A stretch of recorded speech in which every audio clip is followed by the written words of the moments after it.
दोस्तों, क्या आप जानते हैं धनतेरस पर खरीदी गई कोई भी वस्तु सिर्फ धातु या सोना नहीं होती, बल्कि वह माता लक्ष्मी की कृपा का प्रतीक बन जाती है। लेकिन क्या हर खरीदी हुई वस्तु शुभ होती है? क्या हर चमकती हुई चीज धन लाती है, या कहीं वह दरिद्रता का संकेत तो नहीं? आज हम जानेंगे कि धन त्रयोदशी पर हमें क्या खरीदना चाहिए और क्या भूलकर भी नहीं लेना चाहिए। धन त्रयोदशी यानी वह दिन जब माता लक्ष्मी की विशेष कृपा इस पृथ्वी पर बरसती है, जिसे हम सब धनतेरस के नाम से जानते हैं। इस वर्ष धनतेरस का शुभ पर्व आ रहा है 18 अक्टूबर शनिवार को। कहा गया है कि इस दिन जो भी शुभ कार्य किया जाता है उसका फल अक्षय होता है, अर्थात जो कभी समाप्त नहीं होता। तो आइए जानते हैं कि इस धन त्रयोदशी पर कौन सी 5 चीजें खरीदना सबसे शुभ माना गया है। सबसे पहली शुभ वस्तु है पीतल, चांदी और तांबे के बर्तन। धनतेरस के दिन पीतल, तांबे और चांदी के बर्तन खरीदना अत्यंत शुभ माना गया है।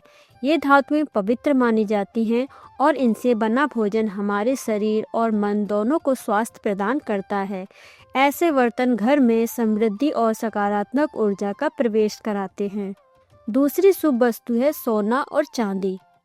सोना और चांदी देवी लक्ष्मी के प्रतीक हैं। जो व्यक्ति इस दिन अपनी सामर्थ्य के अनुसार सोना या चांदी के आभूषण खरीदता है, उसके घर में धन और सुख समृद्धि की वृद्धि होती है। इस दिन खरीदा गया सोना महालक्ष्मी का आशीर्वाद लेकर आता है। तीसरी शुभ वस्तु है झाड़ू।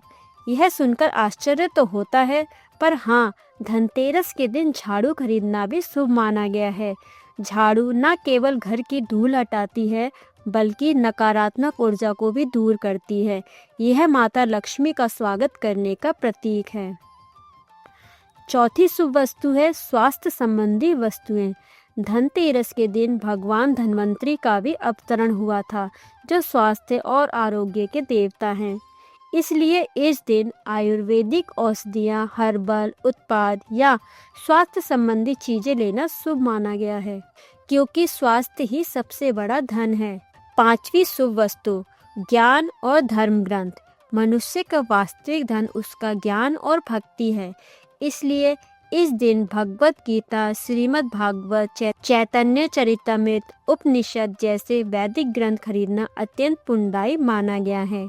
ये पुस्तकें हमें जन्म मृत्यु के चक्र से मुक्ति का ज्ञान प्रदान करती हैं।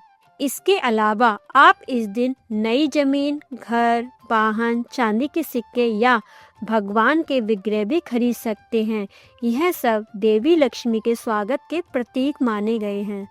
तो आइए अब हम जानते हैं कि इस दिन हमें भूल कर भी क्या नहीं खरीदना चाहिए। इस शुभ दिन कुछ चीजें अशुभ मानी जाती हैं, जिनसे लक्ष्मी के बजाय दरिद्रता का प्रवेश होता है। सबसे पहली वस्तु है कांच और प्लास्टिक की वस्तुएं। कांच टूटने का प्रतीक है, इसलिए इससे नकारात्मक ऊर्जा आती है। दूसरी है लोहे से बनी वस्तुएं।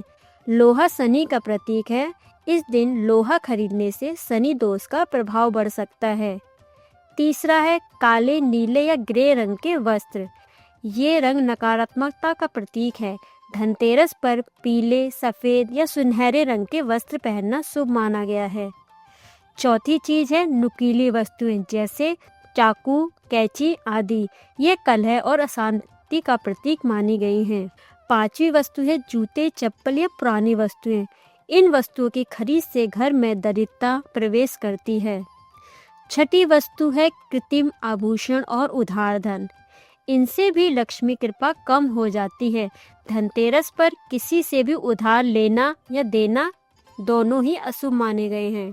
अब प्रश्न आता है कि हम धनतेरस पर लक्ष्मी जी की पूजा तो करते हैं, पर क्या हमारे घर में ऐसा वातावरण है जहाँ देवी लक्ष्मी स्वयं वास करना चाहे?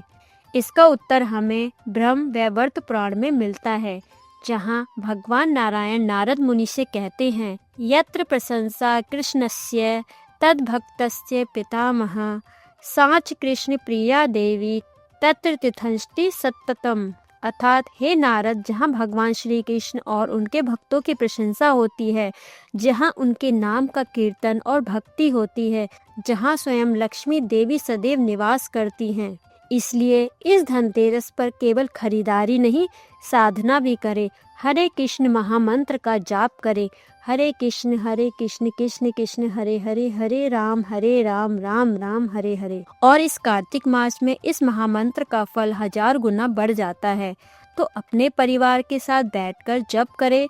बच्चों को भी इस शुभ कार्य में शामिल करें। सिर्फ भौतिक सुख ही नहीं, अपनी आध्यात्मिक समृद्धि भी बढ़ाएं, क्योंकि देवी लक्ष्मी वहीं निवास करती हैं जहां उनके स्वामी भगवान श्री कृष्ण की भक्ति होती है।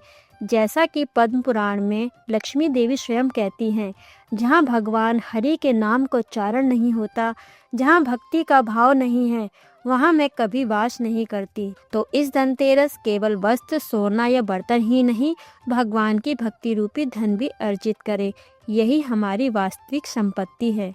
माँ लक्ष्मी, भगवान धन्वंतरी और भगवान नारायण से यही प्रार्थना है कि हमें केवल भौतिक नहीं बल्कि आध्यात्मिक धन भी प्रदान करें।